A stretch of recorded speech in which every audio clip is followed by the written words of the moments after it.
Ողջույն, ես Տիգրան Խզմալյանն եմ, այսօր 2026 թվականի մայիսի 26-ն է,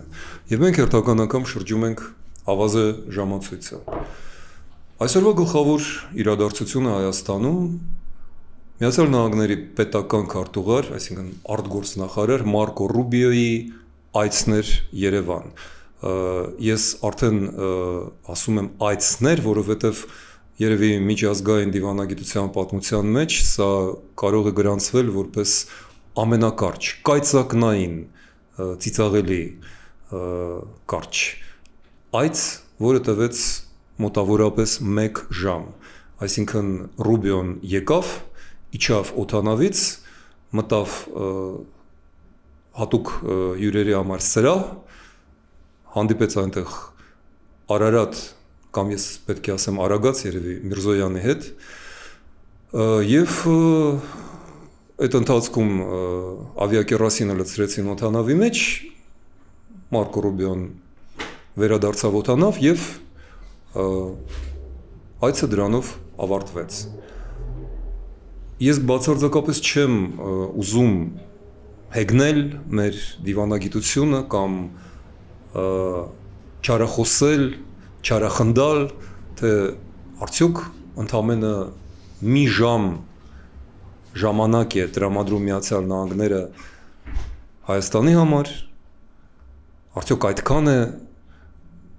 կարևորությունը մեր երկրի, երևի այո, բայց իսկապես չարախնդալու բան չէ, թող թշնամիները չարախնդան, այցը կայացավ, ինչ-որ բաներ ստորագրվեցին, ամպագորգոր երևի PR անել կամաչեն և ճիշտ կանեն, եթե չփորձեն էլ ամպագորգոր բաներ խոսել այդ ամեն ինչի վերաբերյալ, բայց դա չէ գլխավորը։ Սովորաբար նման դեպքերում հարց եմ տալիս, ինչ է տվել այս կամ այն իրադարձությունը, տվյալ դեպքում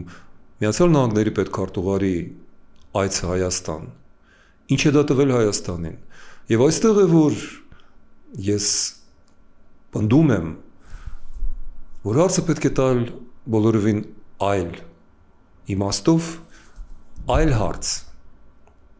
պետք է տալ, և այդ հարցը պետք է տանք ինքներս մեզ, իսկ ինչ ենք մենք կարողանում ստանալ նման այցերից, չէ որ ընդամենը 3 շաբաթ առաջ Երևան ոչ թե 1 ժամով, այլ 2 օրով այցելել էին ոչ թե 1 պետքարտուղար, այլ 2-3 տասնյակ վարչապետներ, նախագահներ եվրոպական երկրների, Կանադայի, Բրիտանիայի, Եվրախորհրդի և Եվրոխորհրդարանի, ՆԱՏՕ-ի գլխավոր քարտուղարը, այսինքն քիչ երկրներ կան, քիչ քաղաքներ կան, որտեղ նման հավաք կարող է տեղի ունենալ։ Դա Նյու Յորքն է, որտեղ մարդիկ հավաքվում են Միավորված ազգերի կազմակերպության գլխավոր ասամբլեայում, և դա Երևանն է, որտեղ Մակրոնը իր կամքով քաղաքական, իր հեղինակությամբ կարողացավ Հայաստանի համար ստեղծել մի աննախադեպ բարենպաստ իրավիճակ, ինչ մնաց այդ ամենից հետո։ Ես արդեն ասել էի ու դառնությամբ կրկնում եմ, որ մնաց ընդամենը մի թեթև հիշողություն և հաճելի ժպիտներ այն մասին, թե ինչպես էր Մակրոնը Ազնավուր նվագում Բոհեմ դաշնամուրի վրա և երգում էր, ինչպես էր նա սպորտային զգեստով, վարտիքներով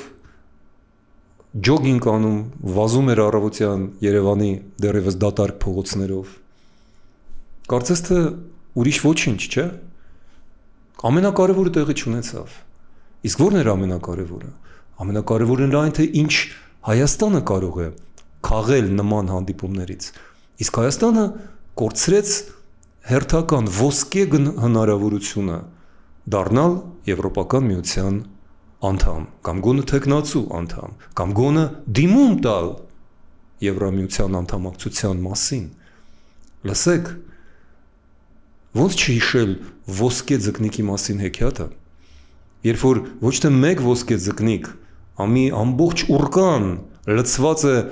ոսկե ձկնիկներով, նախագահներով, Եվրամիության բոլոր ղեկավարություններով, ՆԱՏՕ-ի գլխավոր քարտուղարով, եւ ինչ եք դուք խնդրում այդ ոսկե ձկնիկներից։ Ոչինչ։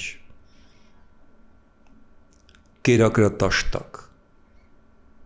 Օգնեք այս վարչապետին վերընտրվել։ Այն վարչապետին, որը հերթական անգամ կորցրեց մեր, ձեր, իմ, մեր բոլորիս երեխաների հնարավորությունը դարձնել Հայաստանը անվտանգ, խաղաղ, պաշտպանված, բարգավաճ, լուսավոր, օրինական,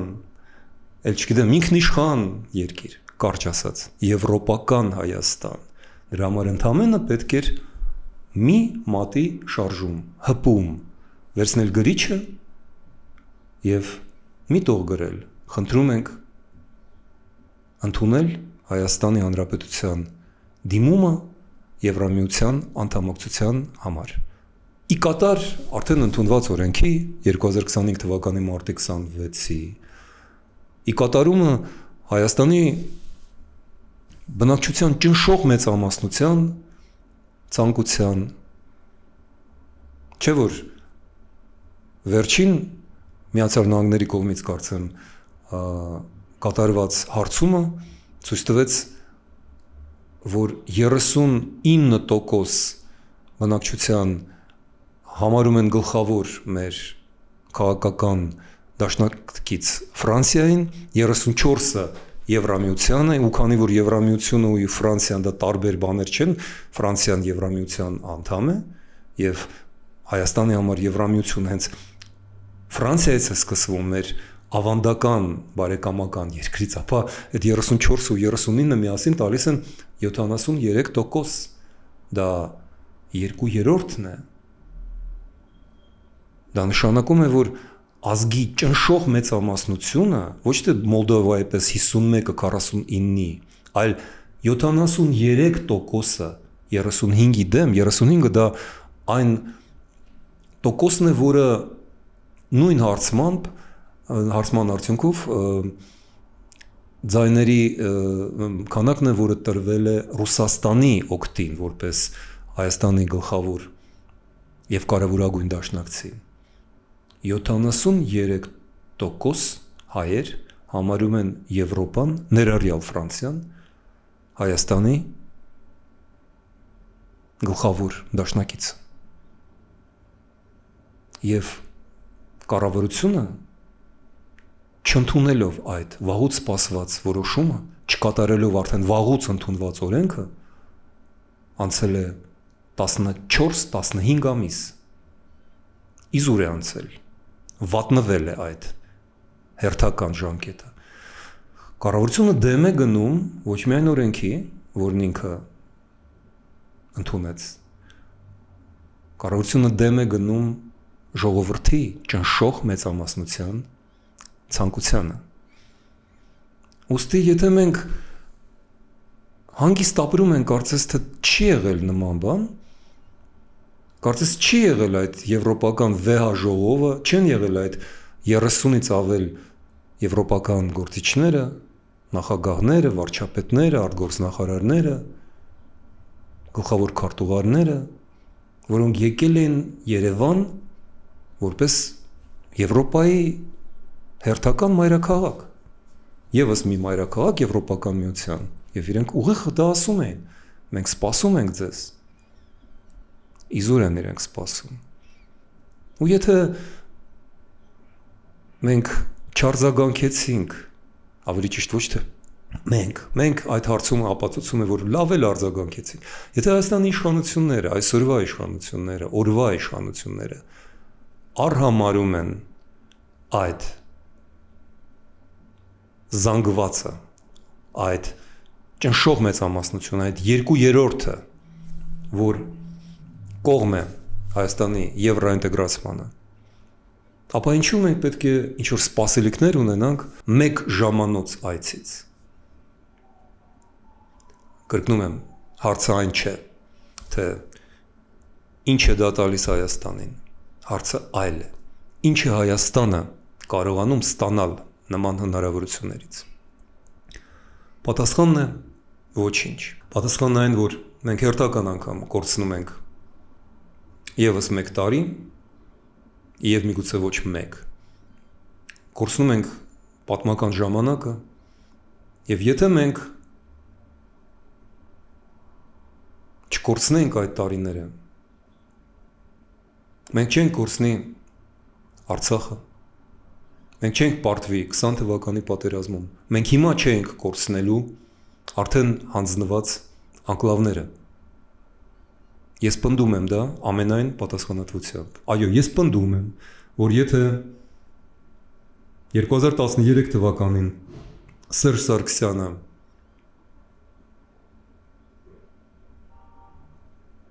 չտրվեր Պուտինի ճնշմանը, որը սպառնում էր այո պատերազմով, և դուրս չգար եվրոպական ինտեգրացման ծրագրից 2013 թվականին, ապա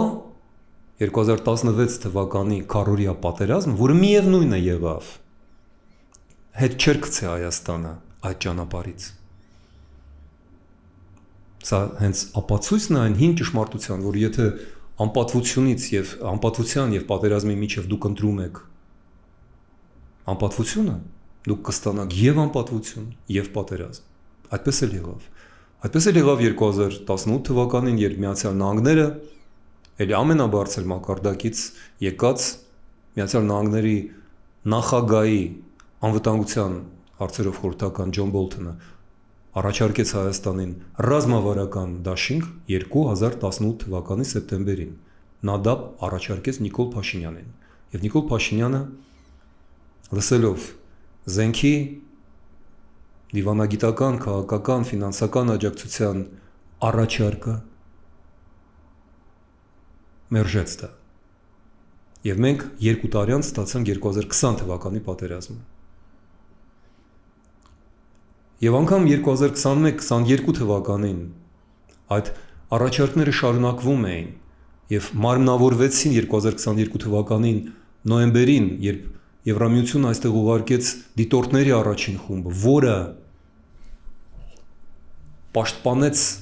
Սյունիքը և մինչև հիմա պաշտպանում է հայ զինվորների կյանքը։ Սահմաններին այլևս սպանություններ չկան մինչև հիմա, որովհետև ադրբեջանցիները չեն հանդգնում կրակել եվրոպական դիտորդների ուղղությամբ անգամ ռուսների ճնշման ներքո։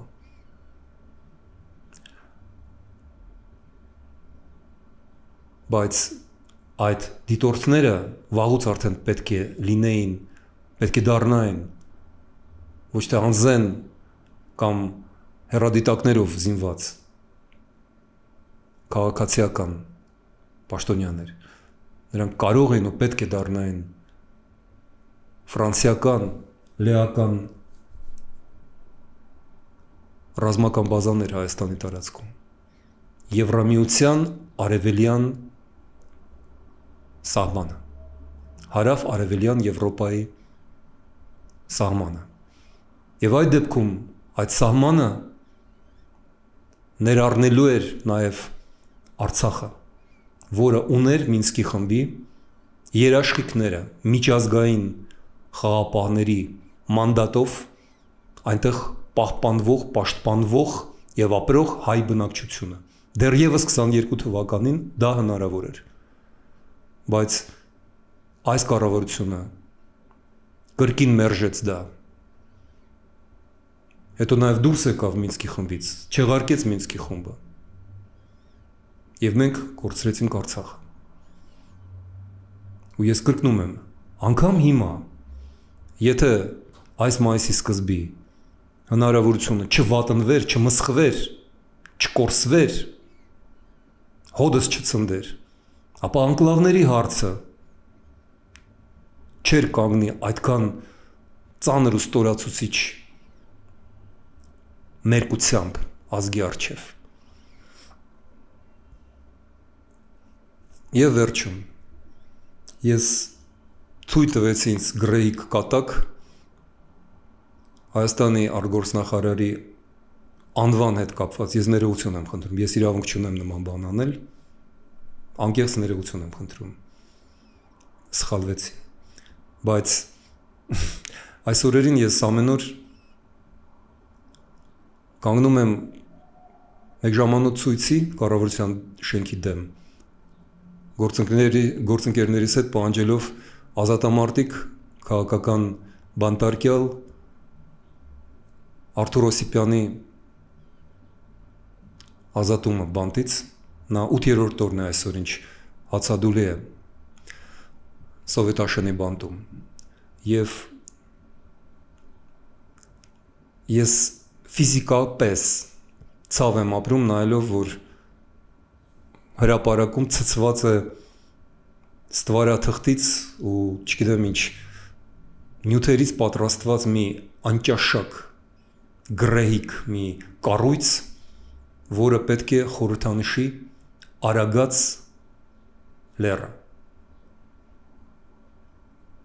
Տակը գրած է Հանրապետության օր։ Նախ մայիսի 28-ը Հանրապետության օր չէ, դա անկախության օր է։ Հանրապետության օրը դա սեպտեմբերի 21-ն է։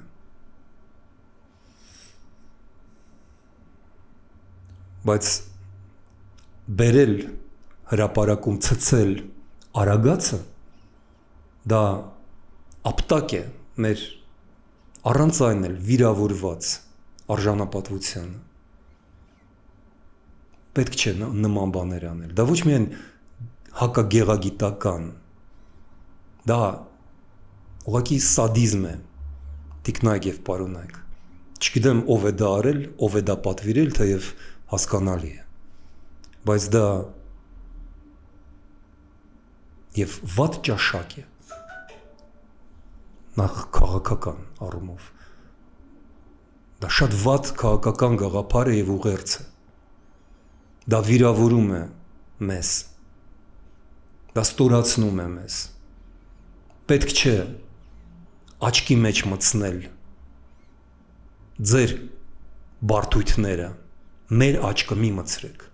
դա ձեր պարտությունն է, որը մենք շտկելու ենք, դա ձեր ստորացումն է, որը մենք չենք կիսում ձեզ հետ, դա ձեր քաղաքական գաճությունն է, գաճաճությունը կներեք, գաճաճությունը, որը դուք փորձում եք մեծացնել, հասցնել լեռան չափերի, կահին ասացվածք, լեռը մուկ է ծնել, տվյալ դեպքում մկները փորձում են լեռ ծնել,